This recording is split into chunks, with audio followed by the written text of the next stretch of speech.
ঢালিউডের সবচেয়ে জনপ্রিয় জুটিগুলোর অন্যতম সালমান শাবনূর। পর্দায় সালমান শাবনূরের রসায়ন ভীষণ পছন্দ করত দর্শক। মিথের মতো ছড়িয়ে পড়েছিল এই দুই তারকার প্রেমের গুঞ্জন। সম্প্রতি সালমানের সহকারী মনসুর আলী বিষয়টি স্পষ্ট করেছেন। তিনি জানান, সালমান এবং শাবনূরের সম্পর্ক কখনোই প্রেম সুলভ ছিল না, বরং তারা ভাই বোনের মতো ঘনিষ্ঠ ছিলেন। মনসুর আলী বলেন, শাবনূরকে প্রথম দেখেই সালমান বলেছেন, আমার তো কোনো বোন নেই, তুমি আমার ছোট বোনের মতো। সালমান সব নায়িকাকেই সম্মান করতেন। শুটিং শেষে কারো সঙ্গে আড্ডা দিতেন না, বরং দ্রুত বাড়ি ফিরতেন। তিনি ছিলেন ভদ্র, পরিশ্রমী এবং পরিবারের প্রতি নিবেদিত একজন মানুষ। যেখানে শাবনূরের নামের সঙ্গে সম্পর্ক যুক্ত করার গুঞ্জন ছিল, সেখানে সত্যিকারের কারণে সালমান মৌসুমীর জুটি ভেঙে যায়।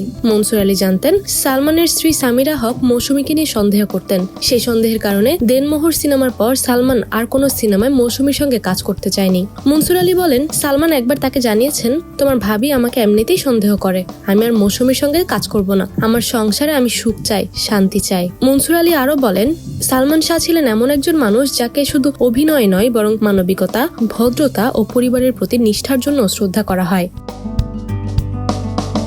তিনি সবসময় নারীদের সম্মান করতেন। কাজের প্রতি তিনি ছিলেন নিঃস্বার্থ এবং শুটিং শেষে কখনোই অবসর আড্ডা দিতেন না। দুর্ভাগ্যবশত 1996 সালে 6 সেপ্টেম্বর ঢাকার ইস্কাটনে সালমান শাহের বাসা থেকে তার মৃতদেহ উদ্ধার করা হয়। দীর্ঘ 29 বছর পর সালমান শাহের মৃত্যুকে হত্যা মামলা করার নির্দেশ দিয়েছেন আদালত। সালমানের জীবন, তার নিষ্ঠা, ভদ্রতা এবং পেশাদারিত্ব আজও চলচ্চিত্র প্রেমীদের মনে অম্লান হয়ে আছে।